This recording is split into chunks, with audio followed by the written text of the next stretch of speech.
ایک یہ کہتے ہیں کہ ہمارا رشتہ دار تھا، اس ہمارے سامنے کہا کہ اللہ نے یہ ظلم کیا، پھر وہ مر گیا اور ہم اس کو سمجھا نہ پائے، اب اس کے لیے بخشش و مغفرت کر سکتے ہیں؟ دعائے بخشش و مغفرت کسی نے کہا کہ اگر آپ اس کو سمجھاتے اور وہ انکار کر دیتا تو پھر نہیں کر سکتے تھے، لیکن جب تک آپ نے نہیں سمجھایا تو کوئی مسئلہ نہیں ہے۔ دیکھیں، پہلی بات تو یہ کہ جس نے آپ کو یہ مسئلہ بتایا بالکل غلط بتایا۔ ہر ایک سے مسئلہ معلوم نہیں کرتے ہیں، نہ عالم دین فتویٰ دینے کا اہل ہوتا ہے، نہ ہر داڑھی والا۔ مفتی صاحب سے معلوم کیا کریں، یہ بالکل غلط ہے۔ اس کا مطلب تو یہ ہوا اگر کوئی کفر کر دے اور کوئی اس کو نہ سمجھا سکے تو وہ کافر نہیں ہوگا نا، کیونکہ ہم سمجھا نہیں سکے، سمجھاتے وہ انکار کرتا تب کفر ہوتا، ورنہ نہیں۔ اس کا مطلب ہے تو جس کو نہیں سمجھایا وہ جتنے مرضی گناہ کرے، جتنی مرضی خطائیں کرے، مرنے کے بعد وہ مومن ہی اٹھے گا۔ یہ کہاں سے رول نکل آیا؟ تو بالکل غلط مسئلہ بتایا گیا، بتانے والا بھی گناہگار اور اس کو سمجھ کے عمل کرنے والا بھی گناہگار۔ دوسری بات یہ کہ یہ صریح مطلب کفریہ جملہ ہے کہ اللہ تبارک و تعالی نے ظلم کیا۔ اللہ تعالیٰ ظلم سے پاک و صاف ہے۔ قرآن پاک کی کئی آیات یہ کہتی ہیں کہ اللہ تعالیٰ نے واضح فرمایا کہ اللہ ذرہ برابر بھی گناہ نہیں، ظلم نہیں فرماتا، اور یہ ظلم کہنا تو بالکل انسان دائرہ اسلام سے خارج ہو گیا۔ اگر اس نے توبہ نہیں کی تھی اعلانیہ طور پر آپ کے سامنے تو پھر یاد رکھیں وہ غیر مسلم ہی مرا ہے، اس کا تو جنازہ بھی نہیں پڑھنا چاہیے تھا، اسے مسلمانوں کے قبرستان میں دفن نہیں کرنا چاہیے تھا، لیکن اگر کر بھی دیا ہے تو بہرحال آپ دعائے بخشش و مغفرت نہیں کر سکتے۔ جس کو وہ بات پتہ ہے اس کے باوجود کرے گا یہ بھی دائرہ اسلام سے باہر ہوگا اور اس کو تجدید ایمان اور تجدید نکاح کرنا ہوگا۔ اچھا، ایک بات اور ہے کہ اگر اس نے اس طرح کا یہ کلمہ کفر کہا تھا، جو لوگ وہاں موجود تھے اور سمجھتے تھے کہ اگر ہم اس کو سمجھائیں تو شاید یہ توبہ کر لے اور وہ رکے رہے، انہیں بھی تجدید ایمان اور تجدید نکاح کرنا ہوگا، کیونکہ اس نے کفر کیا اور ہم خاموش رہے تو یہ رضا بالکفر کہلائے گا، کہ گویا کہ آپ اس کے کافر ہونے پہ راضی رہے، اور رضا بالکفر کفر، کفر پہ راضی رہنا بھی کفر ہوتا ہے۔ لہذا اس سے میرے وہ بھائی بہن ذرا توجہ فرمائیں۔ ہم یہ سمجھتے ہیں ایک جملہ ہی تو نکالا تھا، کیا ہوا؟ میں آپ کو حدیث سنا دیتا ہوں، بخاری کی، نبی کریم صلی اللہ علیہ وسلم نے ارشاد فرمایا کہ بعض اوقات انسان زبان سے ایک کلمہ نکالتا ہے اور اسے اس کی قباحت کا احساس نہیں ہوتا، لیکن یہی کلمہ اس کے جہنم میں جانے کا سبب بن جاتا ہے۔ یہ کوئی معمولی چیز نہیں ہوتی ہے آپ زبان سے کچھ بھی کہتے رہیں اللہ بخش دے گا، بالکل اللہ بخشنے پہ قادر ہے، لیکن اللہ تعالیٰ قہار و جبار بھی ہے، وہ پکڑتا بھی ہے، اس کے قوانین ہیں، اس کے رولز ہیں، اس کی کچھ لیمیٹیشنز ہیں۔ ہم سب کچھ پامال کریں اور پھر بولے کہ اللہ تعالیٰ معاف فرما دے گا، یہ کیسے؟ انبیاء علیہ السلام ان تمام چیزوں کا خیال کریں، صحابہ کرام خیال کریں، اولیاء عظام کریں، علماء کریں، مفتیان کرام کریں، اور آپ عوام میں سے ہو کر کہیں کہ چھوڑو جی جو کچھ بھی کریں کوئی مسئلہ نہیں، اللہ معاف کر دے گا۔ اس کا مطلب ہے آپ کا طریقہ ان تمام نفوس قدسیہ سے ہٹ کر ہے، اور جو ان بزرگوں کے رستے سے ہٹ کر چلے گا اس کو نجات اور بخشش کیسے مل سکتی ہے؟ اس لیے بہرحال حکم وہ ہے جو ہم نے آپ کی خدمت میں ذکر کیا۔ یہ کہتے ہیں کہ نماز میں اگر امام صاحب کا وضو ٹوٹ جائے تو کیا کریں؟ کیا وہ نائب بنا سکتا ہے یا نہیں؟ جی بالکل، اگر امام صاحب کا وضو ٹوٹ جائے تو ان کو مصلی چھوڑ دینا واجب ہے، لازم ہے، کیونکہ کیا وہ بے وضو کھڑے رہیں گے، اور انہیں اپنے پھر خلیفہ قائم کرنا ہوتا ہے۔ اسی لیے امام کے پیچھے وہ لوگ نماز ادا کریں کہ جن کو ان مسائل کا علم ہو۔ تو ہونا ہی چاہیے کہ امام صاحب جیسے ناک پہ ہاتھ رکھیں، ایک سائڈ پر ہٹ جائیں اور اشارہ کریں پیچھے والے کو، اور پیچھے والا 2 بڑے قدم اٹھا کر وہاں پہنچ جائے، کیونکہ فقہ حنفی میں 3 قدم لگاتار اٹھانا یہ عمل کثیر کہلاتا ہے اور فساد نماز کا سبب بن سکتا ہے۔ تو وہ تھوڑے سے بڑے 2 قدم اٹھا کر وہ مصلی پر آ جائے، اور جہاں سے امام نے چھوڑا ہے پھر وہاں سے وہ نماز کو کنٹینیو کرے، اور امام صاحب پھر اگر سامنے حجرے جیسے بعض اوقات محراب میں دروازہ ہوتا ہے وہاں سے نکل جائے، اور یا پھر سائیڈ میں جا کر وہ پھر پیچھے نکل جائیں، وہاں بیٹھے نہیں رہ سکتے، کھڑے نہ رہے اور معذاللہ نماز پڑھانا تو بالکل ہی جائز نہیں ہوگا، بلکہ خدا نہ خواستہ کوئی مثلا ایک عام بچہ تھا وہ امام بن گیا، اور اس خوف کی وجہ سے کہ اگر میں ہٹوں گا تو لوگ کیا کہیں گے، تو اس نے بے وضو ہی نماز پڑھا دی،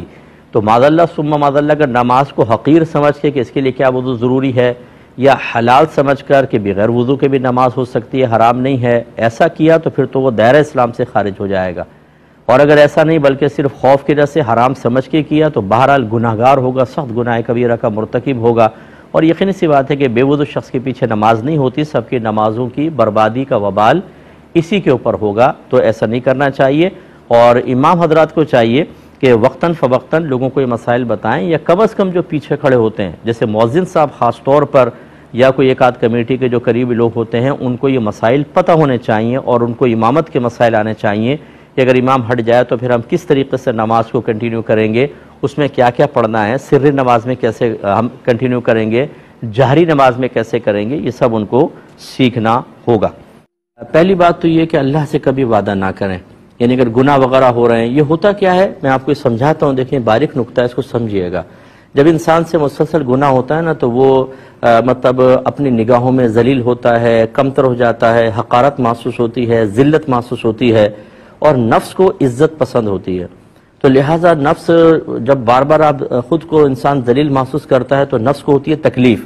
تو وہ اس ذلت کو عزت میں بدلنے کے لیے اور اس کیفیت سے باہر نکلنے کے لیے کوئی نہ کوئی مشورہ دیتا ہے، جس میں سے ایک مشورہ یہ بھی ہے کہ وہ کہتا ہے تم اللہ سے وعدہ کیوں نہیں کر لیتے؟ ہم سمجھتے ہیں کہ شاید میں گناہ سے بچنے کے لیے کر رہا ہوں، لیکن حقیقتاً یہ نفس و شیطان کی چال ہوتی ہے۔ انہیں پتہ ہوتا ہے کہ یہ توبہ کرے گا، اللہ سے وعدہ کرے گا، پھر بھی ہم اسے گناہ میں لگا دیں گے۔ ہم اللہ سے وعدہ کرتے ہیں، جب وعدہ کرتے ہیں تو وقتی طور پہ ایک سکون سا ملتا ہے، ایک نور سا محسوس ہوتا ہے کہ اب تو وعدہ ہو گیا، اب گناہ نہیں ہوگا۔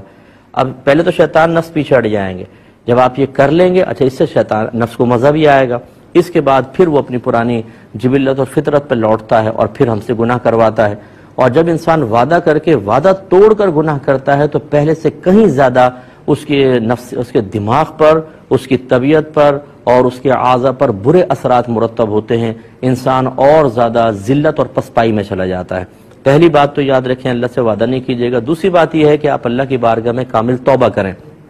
توبہ کا مطلب ہے جو آپ گناہ کر رہے ہیں اس گناہ کو آئندہ نہ کرنے کا پختہ ارادہ،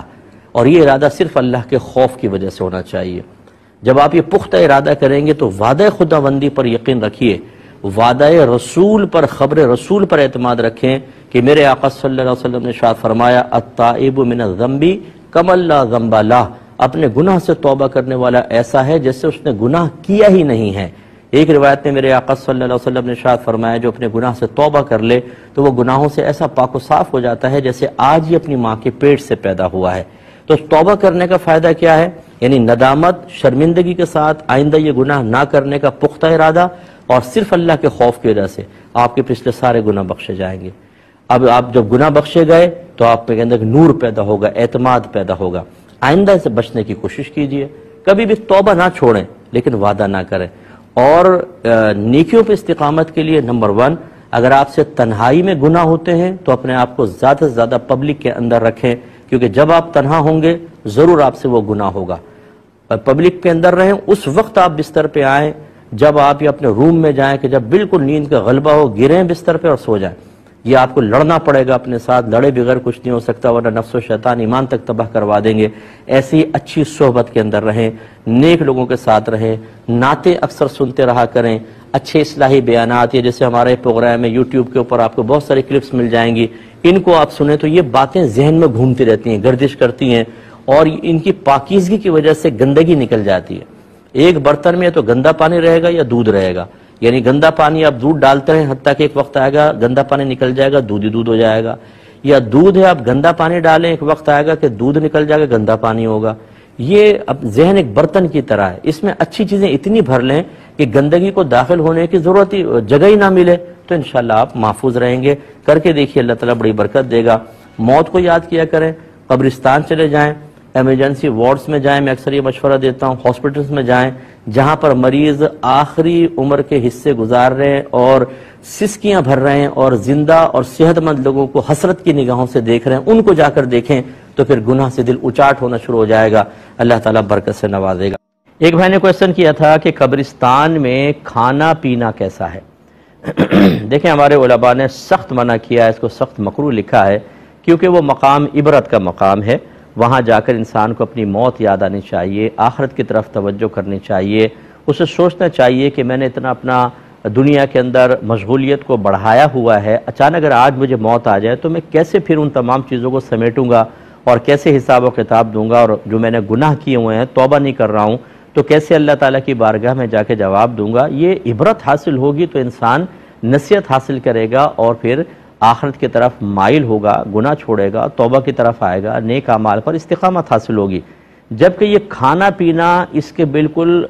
جسٹ اپوزٹ حالت کی طرف اشارہ کرتا ہے کہ ہم غافل ہیں، وہاں پہ کوئی خوف نہیں، کوئی موت کا ڈر نہیں، کوئی اللہ کے عذاب قبر کا ڈر نہیں ہے، کھا رہے پی رہے ہیں، ہنسی مذاق ٹھٹا ہو رہا ہے۔ اس وجہ سے علماء کرام نے سختی سے منع کیا کہ قبرستان میں کچھ کھایا پیا نہ جائے۔ کوئی لیکن کھا رہا پی رہا ہو تو لڑائی جھگڑا نہ کرے، پیار محبت سے لیکن اس کو ضرور سمجھایا جائے۔